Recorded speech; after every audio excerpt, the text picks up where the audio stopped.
우리는 지난 본문을 통해서 사도 바울이 한 성령 안에서 어떻게 다양한 은사들이 나오는지에 대한 이야기를 들었습니다. 오늘은 반대로 그 다양한 사역들이 어떻게 하나를 이루는가에 대한 이야기를 알려줍니다. 이 통일성과 다양성은 굉장히 중요한 과제예요. 왜냐하면 두 가지가 서로를 필요하면서도 서로를 밀어내는 것 같은 그런 강하게 밀어내는 성향이 있기 때문에 그렇습니다. 마치 자석에 N극과 S극을 갖다 놓으면 그냥 막 서로 밀어내죠. 그것처럼 이 두 가지 통일성과 다양성은 서로를 필요하면서도 그렇게 서로를 밀쳐내는 성향을 갖고 있습니다. 엄밀히 보면 세상은요, 이 두 가지의 균형이 깨졌죠. 그래서 아파합니다. 좌와 우가 아주 심대하게 극도로 갈라져 있어요. 부를 가진 자와 못 가진 자가 갈라져 있어요. 지식이나 권력을 가진 자와 못 가진 자가 갈라져 있어요. 힘의 균형을 이루는 것 같지만 그것은 조화가 아니라 싸움을 통해서 다투는 과정, 누가 더 완전히 다 잡아먹지 못하냐, 다 완전히 쟁취하지 못하냐의 그 힘의 균형으로 균형을 이루는 것이지 하나 되어 조화롭게 서로 살아가는 것이 아니죠. 그러나 우리는 성경에서 그 통일성과 다양성의 완전한 원형을 보게 됩니다. 오늘 본문을 통해서 어떻게 하나됨을 잃지 않고 다양성이 숨쉴 수 있는지에 대해서 알게 됩니다. 이 이야기는 매우 단순하게 제시됐습니다. 매우 실제적이며 매우 강력한 방법입니다. 사도행전 이후에 교회가 그것을 증명했어요. 그 모든 다양함이 놀라운 하나됨으로 뭉칠 수 있다는 것, 소화될 수, 표현될 수 있다는 것을 증명했습니다. 어떤 사람들은 우리가 교회하면 싸우는 곳, 분쟁하는 곳, 이렇게 싸워서 갈라서는 곳, 그렇게만 생각하지만 그것은 여러분 객관적으로 생각해 보면 굉장히 치우친 생각입니다. 한쪽으로 치우친 생각이에요. 교회를 잘 보세요. 갈등과 다툼도 있지만 그러나 이 교회에는요, 세상에서 만날 수 없는 사람을 만나고 세상에서 경험할 수 없고 받을 수 없는 사랑을 받게 되는 곳이 교회입니다. 교회는 볼수록 신비한 곳이에요. 세상에서 가장 연약한 조직인 것 같은데 세상에서 가장 두려워하는 조직이에요. 교회가 뭐 할까봐 두려워해요. 교회 같은 헌신과 사랑과 감동을 만들어낼 강력한 공동체는 세상에 또다시 없습니다. 여러분, 무엇이 우리 교회를 이렇게 하나 되게 하나요? 무엇이 우리를 다양하지만 하나 되게 하나요? 그것은 바로 성령입니다. 성령. 성령께서 우리를 하나로 묶으시고 또한 각 사람에게 다양한 은사를 나눠주시는 줄 믿습니다. 우리는 성령으로 하나 돼요. 예수 따라가는 교회가 고린도의 교회처럼 성령으로 성령 안에서 하나 되고 또한 풍성한 충만함을 누리는 교회가 되기를 주의 이름으로 축복합니다. 우리가 먼저 본문 12절 13절 다시 한번 읽겠습니다. 본문 12절 13절 시작. 몸은 하나인데 많은 지체가 있고 몸의 지체가 많으나 한 몸임과 같이 그리스도도 그러하니라. 우리가 유대인이나 헬라인이나 종이나 자유인이나 다 한 성령으로 세례를 받아 한 몸이 되었고 또 다 한 성령을 마시게 하셨느니라. 아멘. 굉장히 중요한 전제를 확인하죠. 몸은 하나나 많은 지체를 가졌다. 그런데 여기 아주 중요한 표현이 있어요. 몸은 하나나 많은 지체가 있는 것과 같이 그리스도도 그러하다 말씀하고 있습니다. 바울의 말을 잘 들어보십시오. 여러분, 몸이 하나이나 많은 지체를 가진 것 같이 교회도 그렇다, 우리도 그렇다, 이렇게 해야지 문맥이 맞는 건데 사실은 사도 바울이 우리의 공동체, 교회, 우리 자신의 관계에 관한 이야기를 하는 것 같은데 그 자리에 무슨 단어가 들어가요? 그리스도가 들어간다는 사실이에요. 여러분, 이 말에 의하면 무슨 뜻입니까? 우리는 곧 그리스도고 그리스도는 곧 우리라는 뜻이에요. 여러분, 이 말만 하면 어디 이단에서 하는 말 같아요. 우리가 그리스도입니다, 그리스도가 우리입니다 라고 말하면 이단에서 하는 말 같아요. 그러나 이 말의 뜻은 우리는 그리스도 안에 들어가서 이미 그 안에 들어가서 그와 하나가 되었어요. 그리스도와 우리는 하나가 되었다. 뗄 수 없는 하나가 되었다라는 것을 표현하는 말씀입니다. 13절에 각기 다른 우리, 곧 유대인, 헬라인, 종, 자유인, 이 모두가 다 한 성령으로 세례를 받아서 한 몸이 되었다. 그리고 한 성령을 마시게 되었다라고 말하고 있습니다. 교회는 그리스도의 몸인 줄로 믿습니다. 여러분, 이거 다 잊어버려도 이건 잊어버리면 안 돼요. 교회는 그리스도의 몸이라. 따라해 보겠습니다. 교회는 그리스도의 몸입니다. 시작. 몸은 그 자신이에요. 여러분, 다메섹 도상에서 교회를 핍박하는 사울을 만나서 예수님이 뭐라고 얘기합니까? 사울아, 사울아, 내가 누구를 핍박하느냐 했어요? 내가 왜 나를 핍박하느냐라고 얘기했어요. 네가 왜 내 제자들을, 내 성도를, 내 교회를 핍박하냐 말하지 아니하고 네가 왜 나를 핍박하느냐 말씀하셨어요. 교회와 예수님은 이렇게 연결되어 있다. 긴밀하게 하나로 연결되어 있다는 것을 우리가 알아야 합니다. 거기에 교회의 영광이 있어요. 우리의 영광이 있어요. 그렇고 그런 몇몇 사람이 모여서 초라하게 예배를 드리는 것 같아요. 그러나 그 공동체는 절대로 초라하지 않습니다. 그 세상의 어떤 모임보다, 어떤 조직보다 훨씬 더 영광스럽고 위대한 공동체인 줄로 믿습니다. 그게 교회예요. 고린도전서에서 이미 그 이야기를 사도 바울이 강조하지 않았습니까? 3장 10절에서 16절 무슨 얘기를 합니까? 교회는 금이나 은이나 보석이나 나무나 풀같이 없어질 따위로 만들어진 것이 아니고 그리스도 위에 세워진 하나님의 성전이다. 그 성령이 너희 안에 계심을 알지 못하느냐라고 말하고 그 뒤에 바로 뭐라고 얘기해요? 이 하나님의 성전을 더럽히는 자는 친히 하나님께서 그를 제하실 것이다. 아주 무시무시한 말이죠. 또 반면에 어떤 말이에요? 이 교회가 얼마나 타협할 수 없고 그리고 무시할 수 없는 위대한 존재인가를 선언하는 말씀이죠. 오늘 다시 교회가 굉장히 중요한 이유에 대해서 말하고 있습니다. 그것은 교회는 그리스도의 몸, 그리스도 자신이기 때문에 그렇다라고 말하는 거예요. 몸과 머리가 떨어질 수 있나요? 그렇게 존재하는 가상의 인물 한 사람이 있었는데 만화에서 있었죠. 누구예요? 아수라 백작이 있었죠. 유명한. 그러나 그것은 있을 수 없는 일이죠. 몸이 공격받는 것은 곧 머리가 공격받는 거예요. 머리가 수치를 당하는 것은 내 몸이 수치를 당하는 것입니다. 여러분, 정 목사님 이제 가시니까 제가 아무래도 뭐 수요 예배나 찬양 인도를 해야 되니까 기타를 이제 연습하고 있어요. 오랜만에. 그래서 근데 기타 영상을 보는데 기타 연주자들이 얼마나 기타를 잘 치는지. 뭐 박규희라고 하는 젊은 여자인데 아주 세계적인 기타리스트예요. 뭐 손이 안 보여요, 손이. 그런데 여러분 그 연주자의 손이 연주를 하는 것이죠, 그렇죠? 발이 연주하는 거 아니잖아요. 입으로 연주하는 거 아니잖아요. 근데 손이 연주를 하는데 그 연주자의 그 손의 연주의 영광은 누가 받습니까? 손이 받습니까? 아니에요. 그 김규희라는 사람, 그 사람 자체가 영광을 받는 거예요. 여러분, 이렇게 우리는 지체와 몸과 머리는 하나로 연결되어 있다는 사실을 우리가 알아야 합니다. 주님과 우리는 그렇게, 또 주님 안에서 우리와 우리 서로는 그렇게 연결되어 있는 줄로 믿습니다. 실제로 이 몸을 비유했는데 이 몸을 잘 생각해 보세요. 이거는 아주 심플하지만 강력하고 풍성한 비유요 메시지예요.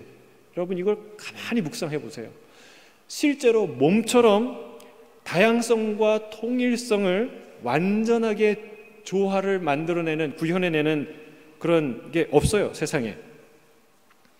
몸을 보십시오. 각각 다른 기능을 가진 셀 수도 없이 많은 조직과 세포들이 서로 전혀 충돌하지 않고 하나가 되어서 움직입니다. 오늘 아침에 제가 밥을 먹는데 서로 막 몸과 입과 생각과 눈과 귀가 따로 논다면 10개의 조직이 함께 막 움직이는 것처럼 느낀 사람 있습니까? 아니에요. 그냥 일어나서 밥 먹은 거예요. 그렇죠? 우리 이 몸이 수많은 지체를 갖고 있지만 하나처럼 움직인다는 거예요. 우리가 그리스도 안에서 성령으로 충만할 때, 그리스도 안에서 하나가 될 때 바로 이런 역사가 일어날 줄로 믿습니다. 그런데 오늘 사도 바울이 이 편지를 가만 살펴보면 바울이 다양성에 대해서 좀 더 무게감을 가지고 강조하는 것을 알 수 있습니다. 서로의 다양성을 이해하고 인정하는 것이 하나 되는데 매우 중요하다는 뜻이에요. 여러분, 하나 된다는 말 자체가 다양성을 전제하지 않고서는 성립될 수 없는 말입니다. 왜요? 하나가 하나 된다는 말을 할 수 있습니까? 그 무의미한 얘기예요. 말은 될 수 있겠지만 무의미한 얘기예요. 하나가 하나 된다? 여러 기능과 여러 지체들이 조화롭게 하나가 되었을 때, 서로 부딪히지 않고 하모니를 이룰 때 하나 된다 말하는 거예요. 문제는 뭐예요? 우리에게 있는 이 다양성 그 자체가 갈등을 유발하는 어떤 요소들을 갖고 있다는 것입니다. 우리가 다양해요. 근데 그게 어떤 충돌과 갈등을 자연스럽게 일으키게 된다는 거예요. 예를 들면 남자와 여자는 달라요. 서로 막 좋아하면서도 달라요. 좋아해서 결혼했는데 이렇게 다를 수가. 영화를 하나 보려고 해도 남자는 액션을 봐야 되는데 여자는 뭘 좋아합니까?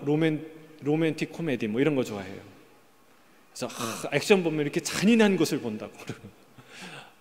로맨틱 코미디 보면 이렇게 따분한 것을 본다고. 쇼핑을 가도 여자들은 막 쇼핑해요. 뭐 굳이 안 사도 쇼핑하는 거 좋아해요. 근데 남자들은 가서 딱 필요한 거 사고 나면은 그 다음부터 너무 피곤해요. 뭐 어디 가서 앉을 때 생각하고 내 차에서 기다릴게. 너무 달라요. 달라도 너무 달라요. 여러분, 급한 사람이 있어요. 성격이 빨리 해야 되는 사람. 근데 느긋한 사람이 있어요. 그 천천히 해야 되는 사람. 급한 사람은 빠른 사람을 견딜 수 없고, 조급한 사람은 성격이 느긋느긋한 사람은 또 빠른 사람을 견뎌낼 수가 없는 것이죠.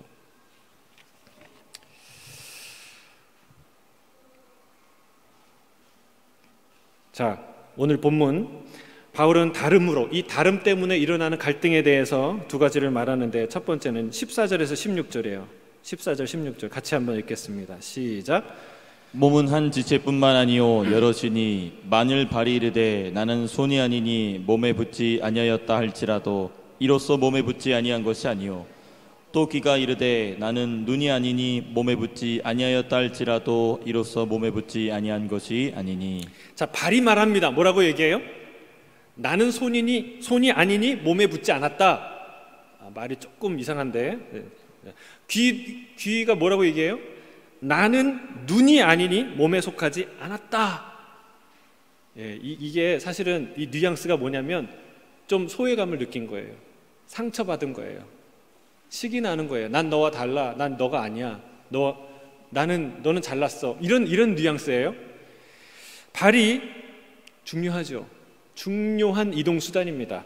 하지만 일단 발이 이동하는 데까지는 작용하지만 이동하고 나서부터는 목적을 이루기 위해서 대부분 손이 그 역할을 담당합니다. 발이 생각하기에는 손이 너무 잘났어요. 손으로는 책을 펴기도 하고 글씨를 쓰기도 하고 맛있는 음식을 조리하기도 하고 그리고 그 조리한 음식을 먹기도 하고 그리고 아까 제가 얘기한 대로 멋진 악기를 연주하기도 하고 너무 많은 일을 해요. 그러니까 발이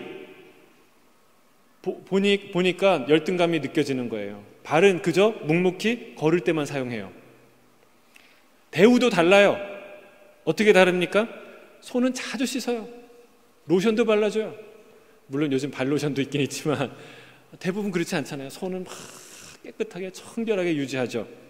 그리고 이 손으로는 표현할 수 있는 감정, 저 이렇게 감정 표현하잖아요. 발로 감정 제가 표현 안 하잖아요. 그렇죠? 이렇게 설교할 때 발 안 쓰잖아요. 물론 서 있는데 쓰지만 고마워 발. 그래서 손은 할 게 참 많아요. 보이는 게 많아요. 그리고 비싼 보석 반지 어디다 껴요? 손에다 껴요. 그러나 발은 하루 종일 냄새 나는 신발 속에 갇혀 삽니다. 그리고 발은요, 드러내려는 게 아니라 항상 숨기려는 곳이에요. 그러니까 발이 생각하기에 손과 비교되는 거예요. 그 생각합니다. 너 잘났어. 나는 너와 같지 않아. 너와 나는 딴 존재야 라고 얘기하는 것이죠. 귀는 생각하기에 눈이 너무 잘났습니다. 귀가 생각하기에 눈이 너무 잘났어요. 몸이 만냥이면 눈이 구천냥이라는 말이 있죠. 그러니까 눈이 그렇게 귀하다는 거예요. 보배라는 것이죠. 눈은 그 존재에게 가장 많은 정보를 제공할 뿐만 아니라 가장 많은 기쁨을 주는 부분입니다. 뿐만 아니라 활용점정이라는 말이 있어요. 눈을 딱 그리니까 용이 살아났다는 그 얘기가 있잖아요. 마치 그것처럼 이 눈은 그 사람과 인격의 아름다움과 생기를 상징하는 부분입니다. 그래서 모든 사람이 눈을 보고 얘기하지 제 발을 보고 얘기하자, 귀를 보고 얘기하지 않아요. 그러니까 귀가 생각하기에는 서운한 거예요. 자기도 열심히 사는데 서운한 거예요. 귀도 안 쉬잖아요, 눈처럼. 그래서 눈빛이 살아있다라는 얘기는 하지만 귀가 살아있다 이런 말은 안 하잖아요. 그러니까 귀가 생각하기에 눈이 너무 잘난 거예요. 그래서 발과 귀가 생각합니다. 나는 너와 달라. 너는 너무 잘났어. 너는 이 몸에 중요한 존재일지 몰라도 나는 그렇지 않아. 있어도 그만 없어도 그만인 존재에 불과해. 우린 남남이야 라고 생각하는 거예요. 그 말 속에는 서운함, 원망이 깊이 배어있죠. 이것은 시기나 질투를 일으켜서 우리 안에 다툼을 일으키기도 합니다. 혹은 열등감을 일으켜서 좌절과 절망을 하게 하기도 합니다. 둘 다 우리 몸에 자기 자신에게 크나큰 치명적인 상처가 되는 일이죠. 자, 반대로 바울이 이 정반대의 입장을 소개합니다. 이제는 자신이 더 우월하다고 생각하는 지체가 다른 열등하다고 생각하는 지체를 조롱하고 경멸하는 상황이에요. 우리 본문 21절이에요. 21절 함께 읽겠습니다. 시작. 눈이 손더러 내가 너를 쓸데없다 하거나 또한 머리가 발더러 내가 너를 쓸데없다 하지 못하리라. 자, 눈이 손을 향해서 말합니다. 너는 쓸데없는 존재야. 머리가 발을 향해서 말합니다. 너는 쓸데없는 존재야. 머리가 발을 향해서 하는 말은 그래도 좀 쉽게 납득이 돼요. 왜냐하면 중요도에서 너무 차이가 나니까. 여러분, 뇌가 기능을 멈추면 뭐가 됩니까? 뇌사가 되죠. 그러니까 그러나 발이 기능을 멈추면 생명에 지장은 없어요. 중요한 부위이긴 하지만 그렇게 차이가 난다는 거예요. 또 하는 일의 양도 달라요. 뇌는 쉬지 않고 일합니다. 그리고 아주 중요한 판단과 계산을 해요. 없어서는 정말 안 돼요. 아주 중요한 머리는 그래요. 그런데 발은 어떻게 해요? 걸어갈 때는 필요하지만 나머지 순간에는 다 쉬고 있죠. 그냥 룰루랄라 쉬고 있는 것 같아요. 머리가 보기에는. 그러니까 머리가 뭐라고 생각하는 거야? 아유, 저 게으르고 한심한 발 같으니라고. 너는 하는 일이 뭐가 있니? 이렇게 얘기하는 것이죠. 너는 쓸모없는 존재다 라고 말하는 거예요. 근데 눈이 손을 비웃는 것은 조금 쉽게 납득이 되지 않아요. 우리가 앞에서 살펴봤듯이 손은 손처럼 유용한 지체가 또 없습니다. 그렇죠? 생명 유지에 필요한 대부분의 일과 창의적인 일은 다 손에서 이루어지기 때문에 그렇습니다. 근데 그런 대단한 손도 무시하는 존재가 있었으니 짜잔, 그게 바로 눈입니다. 눈이에요. 그럴 만도 한 게, 여러분, 눈이 없으면 손이 요리를 할 수 있습니까? 눈이 없는데 뭐 책을 펼칠 수 있습니까? 그럼 눈이 없으면 손도 무용지물이 되고 맙니다. 어떻게 글씨를 쓰겠습니까? 어떻게 운동을 하겠습니까? 손이. 여러분, 만약에 여러분이 이슬람 무장 선교 아우리치를 가서, 그런 일이 없었으면 좋겠지만 이슬람 무장단체에 체포가 됐어요. 그래서 이제 그 사람들이 두 가지 중에 하나를 선택하라고 해요. 너 눈을 빼겠냐, 손을 자르겠냐, 둘 중에 하나 선택해. 그러면 여러분, 그런 일 없길 바랍니다만 대부분 뭘 선택할까요? 둘 다 선택하기 싫죠. 그러나 눈을 빼는 것보다 손을 자르는 것을 선택할 것입니다. 여러분, 대부분 손을 잃어도 눈을 지키려고 할 것입니다. 하나님이 우리를 눈동자와 같이 지키신다고 말씀하셨어요. 그러니까 이 몸은 우리 몸이 본능적으로 가장 보호하고 지키고 하려는 그런 아주 중요한 곳이 바로 눈입니다. 그러니 이 눈이 기고만장해서 손보러, 그렇게 유용한 손도로 얘기하는 거예요. 너는 쓸데없는 존재다, 나에 비하면. 재밌는 얘기죠. 그렇죠? 예, 우리가 볼 때는 우스운 얘기입니다. 가만히 이 얘기를 들으면 우리 인간사를 들여다보는 얘기 같아요. 비극의 본질을 보여주고 있습니다. 뭐가 비극이에요? 눈과 손, 귀와 코, 머리와 발, 각각의 입장에서 보면 자기의 그 장점과 잘남을 자랑하는, 자부심을 갖는 그런 얘기이겠거니 하고 들을 수 있어요. 그러나 문제는 뭐냐면 그 눈과 그 서로 비난하고 서로 시기하고 서로 열등감을 갖고 서로 경멸하는 그 눈과 손이, 귀와 코가, 머리와 발이 각각 남의 눈과 남의 손이 아니라는 거예요. 남의 귀와 남의 코가 아니고 남의 머리와 남의 발이 아니라는 거예요. 한 몸에 달린 눈과 손이 서로를 경멸하고 서로를 무시하고 서로를 시기한다는 사실이에요. 내가 잘났느니 싸우는 거예요. 한 몸에 달린 머리와 발이 서로를 비난하고 무시한다는 사실입니다. 이게 우습고 무섭고 안타까운 일이에요. 사탄은 우리의 다양성을 갈등의 요소로 만드는 전문가예요. 그래서 다양성을 뭐라고 해석하냐면 다양성을 연약함으로 해석해요. 어떤 사람은 그걸 할 수 있고 어떤 사람은 그걸 할 수 없고, 저 사람은 그걸 못하고 그는 그걸 못해요. 연약함으로 해석해서 뭐를 낳습니까? 시기와 질투를 낳습니다. 또는 이 다양성을 우월함으로 해석하게 해요. 내게 받은 이 은사를 우월함으로 해석하게 해서 조롱과 경멸로 나아가게 만든다는 사실이에요. 이게 사탄이 하는 일이에요. 여러분, 이런 사탄에 놀아나지 않게 되길 주의 이름 축복합니다. 이것을 막기 위해서는 사도 바울은 마음의 눈을 더 크게 열어서 더 큰 그림을, 온전한 그림을 바라보라라고 말하고 있습니다. 이제부터는 성령 안에서 우리가 어떻게 하나 되어야 되는지에 대한 중요한 얘기를 세 가지를 해요. 자, 고린도전서 12장 오늘 본문 17절, 19절, 20절 읽겠습니다. 17절, 19절, 20절 시작. 만일 온 몸이 눈이면 듣는 곳은 어디며 온 몸이 듣는 곳이면 냄새 맡는 곳은 어디냐? 만일 다 한 지체뿐이면 몸은 어디냐? 이제 지체는 많으나 몸은 하나라. 자, 가장 첫 번째로 우리가 알아야 될 것은 다양성이 가져오는 유익을 알아야 합니다. 자, 따라하겠습니다. 다양성이 가져오는 유익을 알아야 합니다.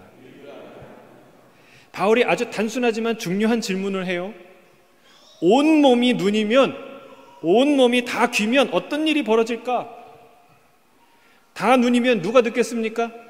다 귀면 누가 냄새를 맡겠습니까? 사도 바울은 29절 30절에 이렇게 얘기해요.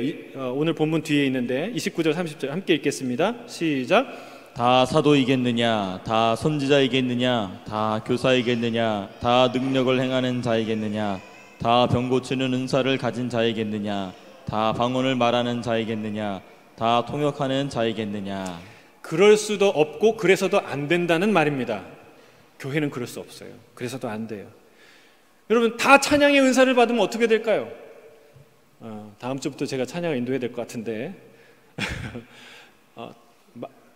많은 분들이 찬양의 은사를 받길 바랍니다. 근데 모든 사람이 다 찬양의 은사를 받았어요. 그러면 어떻게 될까요? 찬양팀은 넘쳐나겠죠. 1부 찬양, 2부 찬양, 3부 찬양팀이 생겨나겠죠. 네? 그런데 예배가 풍성해지겠죠. 그런데 사랑하자, 축복하자, 행복하자 누가 가르칩니까? 교사는 누가 하겠습니까? 식당에서 음식으로 봉사하는 사람 누가 하겠습니까? 음향, 방송, 자막 누가 섬기겠습니까? 순장은 누가 하나요? 양육은 누가 시키나요? 중보기도팀은 누가 하나요? 안내와 예배 장소 정리, 여기 시작에 문 여는 거, 문 닫는 거 다 누가 하나요? 다 목사면, 다 선교사면 누가 그런 일들을 하겠습니까? 우리 학생 여러분들도 생각해 보세요. 여러분이 다 공부 잘하길 원하죠. 그 원하는 대로 다 공부 잘해서 다 제임스 루스에 갔어요. 그래서 다 뭐 99.5를 다 받았어. 99.95를 다 받았어. 다 법대에 갔어. 다 변호사가 됐어요. 다 월급을 막 어마어마하게 받아요. 그런데 주말에 머리 깎으러 갈 데가 없어요. 내 머리를 믿고 맡길 데가 없어요. 맛있는 커피 한 잔, 맛있는 빵 먹으러 갈 데가 없어요. 집을 지으려고 고치려고 해도 고칠 사람이 없어요. 여러분, 그렇게 되면 행복한 세상입니까? 전혀 행복한 세상이 아니죠. 다양성이 가져오는 현저한 유익은 바로 풍성함입니다. 풍성함. 우리는 다 다양하기 때문에 우리가 다 풍성함을 누리는 거예요. 다양하기 때문에 이 사람 저 사람 비난하며 살라고 그 다양함을 준 게 아니라는 거예요.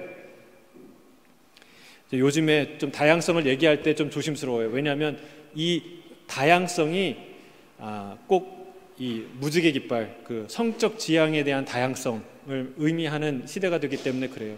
여러분, 그렇지 않습니다. 다양함이란 말 그대로 다양함인데 성격과 재능과 은사의 다양함을 얘기하는데 우리가 다양성 하면은 꼭 성적으로 그걸 해석해요. 여러분, 이게 무슨 뜻이에요? 이 세상이 음란한 시대가 되었다는 거예요. 여러분, 그 성적 지향의 다양성을 의미하는 게 아니라는 것을, 그건 옳지도 않고 해당되지도 않는 말이라는 것을 먼저 말씀드리고 싶어요. 여러분, 그러나 주님께서 우리를 다양하게 만드신 것은 풍성함을 누리라고 주신 거라는 사실입니다. 우리 18절 읽겠습니다. 18절 시작. 그러나 이제 하나님이 그 원하시는 대로 지체를 각각 몸에 두셨으니. 여기서 중요한 것은 하나님이 원하시는 대로. 따라하겠습니다. 하나님이 원하시는 대로. 하나님 뭘 원하세요? 다양성을. 각 지체가 다른 것을 하나님이 의도하셨고 디자인하셨고 허락하셨고 제작하셨다는 거예요. 창조하셨다는 거예요. 사도 바울은 하나님이 원하시는 대로 지체를 각 몸에 두었다고 말하고 있어요. 이 점을 꼭 기억해야 합니다.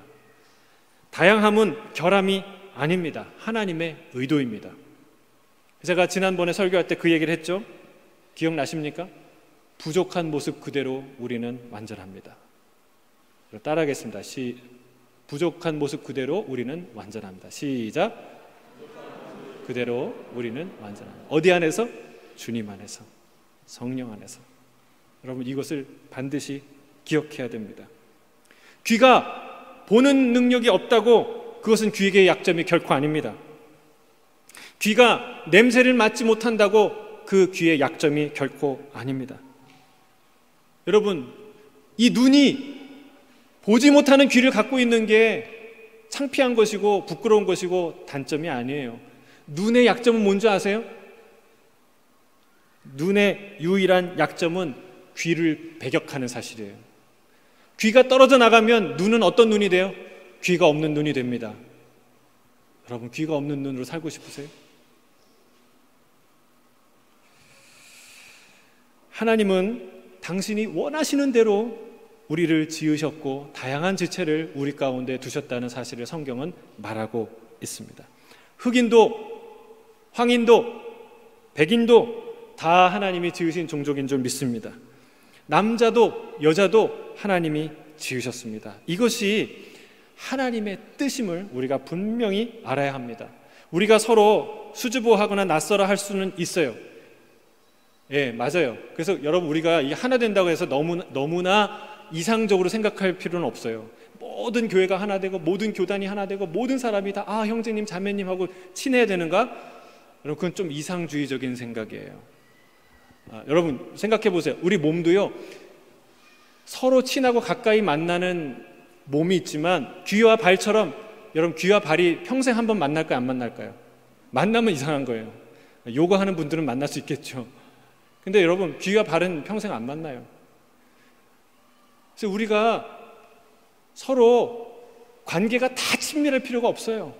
그러나 여러분, 이게 남인지 한 지체인지 어떻게 구분할까요? 어떻게 구분할까요? 여러분, 이 귀 속엔 저기 멀리 있는 발 보고 발 형제님, 저기 멀리 있는 발은 귀를 보고 늘 멀리 있지만 귀 자매님, 이렇게 생각하는 거예요. 지체의식이 있어요. 서로 다른 거 볼 때 비난하지 않아요. 귀가 야 너는 듣지도 못하고, 발은 야 너는 걷지도 못하고, 이렇게 비난하지 않아요. 우리가 비난한다는 것은 하나가 아니란 뜻이에요. 여러분, 하나 되는 사람들의 특징은 친밀하고 가까운 게 아니라 비난하지 않는 거예요. 손가락질하지 않는 거예요. 서로 공동체의식, 지체의식을 갖는 거예요. 그게 하나라는 것이죠. 우리가 서로를 수줍어하거나 낯설어 할 수 있어요. 그러나 서로를 배격해서는 안 된다는 것입니다. 그를 대적하는 것이 아니라, 그 존재를 대적하는 게 아니라 그를 지으신 하나님을 대적하는 일이 될 수 있다는 것이죠. 하나님께서 우리를 서로 다르게 지으셨다는 것, 이것을 꼭 기억해야 될 줄로 믿습니다. 연약함은, 다양함은 연약함이 아닙니다. 이 사람은 저걸 못하고 그 사람은 이걸 못하고, 사도 바울은 그것이 부족함이 아니라 하나님의 의도라는 것을 이 본문에서 말하고 있어요. 부족한 것이 아니라 다른 거예요. 그가 강조하는 부분은 이 부분이에요. 그래야 우리가 하나 될 수 있다는 것입니다. 그리고 우리가 연약하다 여기는 지체가 실은 얼마나 요긴한지, 네가 그렇게 평가하지만 사실은 이 지체는 거기에 있지 않으면 안 되는 이유가 있어 라는 거예요. 그리고 또 그 연약함을 통해 얼마나 귀한 것들이, 귀한 은혜들이 부어지는지에 대한 이야기를 그 다음에 이어서 가고 있어요. 자, 우리 22절에서 25절 같이 읽도록 하겠습니다. 22절에서 25절 시작. 그뿐 아니라 더 약하게 보이는 몸의 지체가 도리어 요긴하고 우리가 몸에 덜 귀히 여기는 그것들을 더욱 귀한 것들로 입혀주며 우리의 아름답지 못한 지체는 더욱 아름다운 것을 얻느니라. 그런즉 우리의 아름다운 지체는 그럴 필요가 없느니라. 오직 하나님이 몸을 고르게 하여 부족한 지체에게 귀중함을 더하사 아멘. 몸 가운데서 분쟁이 없고 오직 여러 지체가 서로 같이 돌보게 하셨느니라. 아멘. 22절에 보면 사도 바울이 약하게 보이는 지체가 도리어 요긴하다 말하고 있습니다. 아주 중요한 통찰이에요. 네가 모르는, 네가 그 중요도를 헤아릴 수 없는 아주 중요한 역할과 기능과 가치를 그것이 갖고 있다라고 말하는 거예요. 여러분, 머리카락 보세요. 머리카락. 죄송해요. 머리카락이 좀 많으신 분 있고 적으신 분들이 있는데 예를 들어 하는 말이니까. 예. 머리카락은요, 피와 심장과 눈과 손과 발 같은 것에 비하면 거의 아무런 기능이 없는 것처럼 보여요. 실제로 머리카락이 하나도 없어도 생명에 지장이 있어요, 없어요? 전혀 없습니다. 여러분, 이게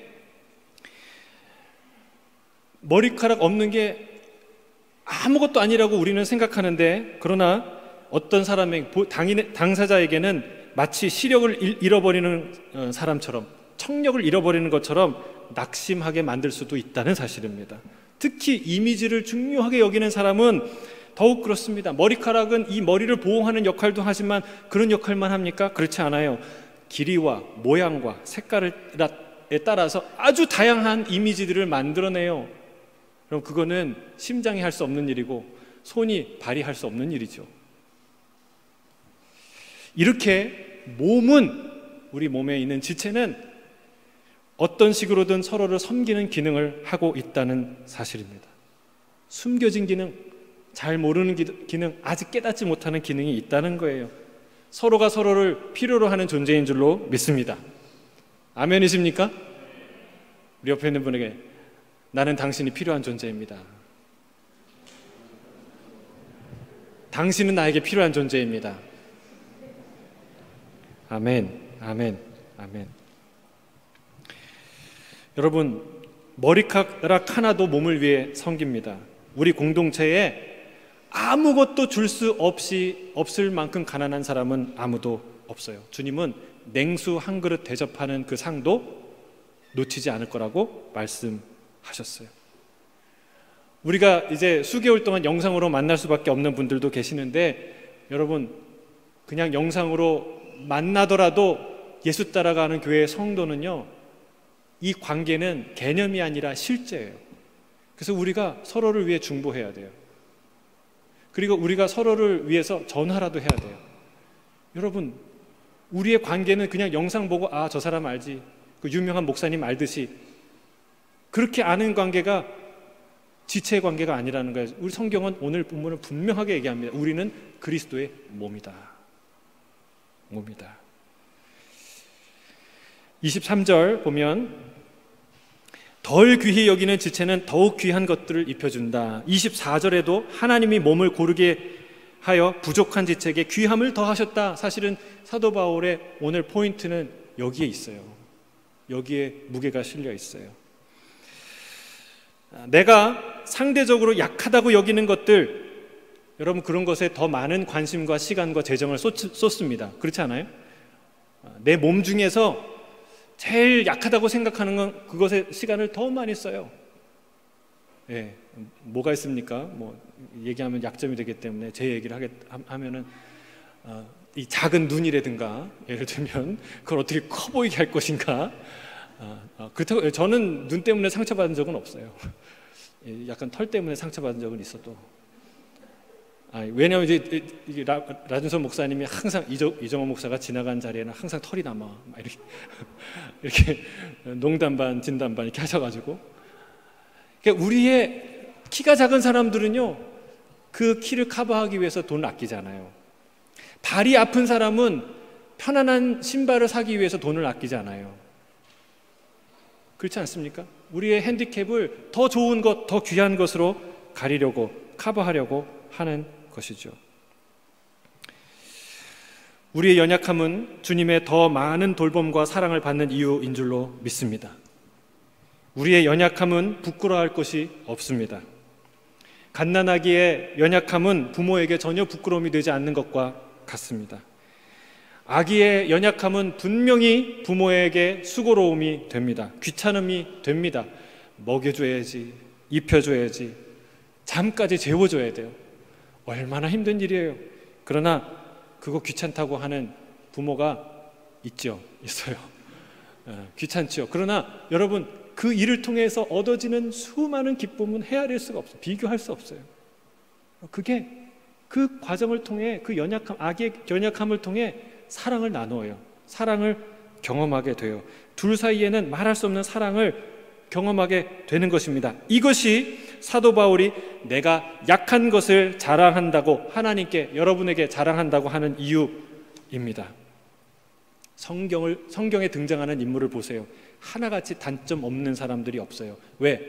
여러분 좀 얕잡아 보시라고 그렇게 성경에 그런 단점들을 수록한 건가요? 세상은요, 모든 역사서는 그 왕과 위인들의 단점을 없애는 게 원칙이에요. 그러나 성경은 그 인간의 연약함을 그대로 기술합니다. 여러분 다윗이 우리아의 아내를 범한 얘기만 싹 뺐다면 얼마나 완벽한 얘기예요. 근데 그 얘기를 탁 하니 갖다 놓잖아요. 부끄럽게. 여러분 왜 그렇습니까? 너무 위대하게 보일까 봐 일부러 연약한 점을 기록한 겁니까? 아닙니다. 인간의 연약함, 그것으로 인해 주를 의지하게 되고 그 연약함을 통해 주의 상상할 수 없는 은총과 용서와 사랑의 은혜가 부어지는 것을 보여주는 거예요. 그게 인간과 하나님의 정상적인 건강한 관계라는 것이죠. 25절 서로를 돌아보게 하십니다. 다양함과 연약함의 목적은 분쟁이 아니라 돌보는 거예요. 어떤 단점이 부각이 되면 여러분 분쟁이 일어날 수 있어요. 장애인 시설이 들어오면 혐오 시설 들어온다고 막 싸우지 않습니까? 시위하지 않아요? 참 못된 심보라고 우리가 생각하지만 우리는 다릅니까? 집안에 환자가 생기면 어떤 반응이 일어납니까? 다툼이 일어납니다. 내 탓이니 네 탓이니, 왜 그렇게 되었느니, 이걸 내가 하는데 왜 당신은 그거 안 해주니? 여러분 다툼이 일어나죠. 지체 간에 서로 갈등할 수 있습니다. 여러분 우리 몸도 서로 갈등합니다. 여러분 배가 고프지만 다리가 피곤하면 안 가요. 갈등하는 거예요. 배와 다리가. 손은 뭔가 이렇게 잡고 싶은데 눈은 딴 걸 보고 싶어서 계속 눈이 돌아갑니다. 여러분 우리 몸 안에도 그런 갈등이 있을 수가 있어요. 그러나 중요한 것은 몸은 서로를 돌본다는 거예요. 몸은 서로를 돌본다는 거예요. 돌보라는 말은 무조건 희생하라는 말이 아닙니다. 배가 고파도 다리가 아프면 다리는 좀 쉴 수 있어요. 쉬어줘야 해요. 그러면 배는 고파도 견뎌줘야 해요. 기다려줘야 돼요. 근데 거기서 멈추면 안 돼요. 다리가 쉴 만큼 쉬었으면 고픈 배를 위해 일어나서 부엌으로 가줘야 돼요. 그리고 식당으로 가줘야 돼요. 이것이 서로 돌보는 관계라는 뜻입니다. 주님은 서로 다투지 말라고 합니다. 여러분, 공격하지 마세요. 서로의 약점을 보고 깎아내리고 어떻게 하면 넘어뜨릴까? 여러분, 이거는 남이 하는 일이에요. 원수가 하는 일이에요. 같은 몸은 어떻게 해요? 약점을 보고 어떻게 내가 도울 것인가? 어떻게 내가 커버할 것인가? 어떻게 내가 저 부분을 살려줄 것인가? 이게 한 몸이 하는 일이라는 말입니다. 다름 때문에 분쟁하지 마시길 주의 이름 축복합니다. 여러분 가정에서, 여러분 공동체에서, 우리 교회에서 그렇게 되기를 주의 이름 축복합니다. 연약함이 보이거든 비난하거나 판단하는 것이 아니라 섬겨야 한다고 말하고 있어요. 교회는 언제나 가난한 자, 고아와 과부, 장애인들을 돌봤습니다. 그것은 교회의 약점이 아니라 교회의 강점이었습니다. 손해가 아니라 축복이었습니다. 왜냐하면 가장 연약한 바로 그것을 통해 언제나 하나님의 말할 수 없는 은총과 은혜가 흘러 들어왔기 때문에 그렇습니다. 마지막 26절 읽겠습니다. 마지막 26절이에요. 시작. 만일 한 지체가 고통을 받으면 모든 지체가 함께 고통을 받고 한 지체가 영광을 얻으면 모든 지체가 함께 즐거워하느니라. 아멘. 이게 결론이에요. 몸은 항상 고통과 즐거움을 함께 누린다는 거예요. 함께 느낀다는 거예요. 배의 고통은 다리에게 가게 돼 있어요. 당장은 아닌 것 같지만 왜 이렇게 힘들지? 왜 이렇게 못 걷지? 다리가 생각해요. 왜요? 배가 밥을 안 먹었으니까. 다리의 고통은 반대로 배에게 갑니다. 다리가 아파서 더 이상 걸을 수 없을 때 배가 고파도 먹을 수가 없어요. 여러분, 이렇게 연결되어 있는 거예요. 나와 같지 않다고, 나와 다르다고, 생각이 다르다고 배격하면 결국 그 피해는 언젠가 나에게 돌아온다는 사실입니다. 왜요? 우리는 서로 연결되어 있기 때문에 그렇습니다. 우리는 성령 안에서 서로 연결되어 있는 줄로 믿습니다. 오늘 말씀을 맺습니다.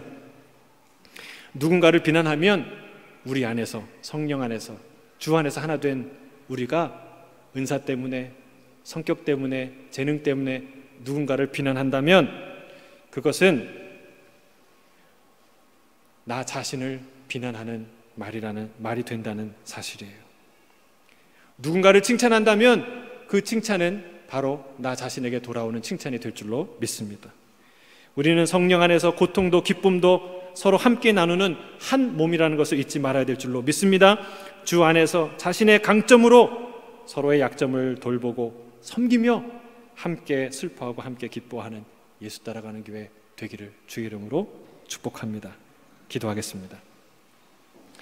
하나님 아버지,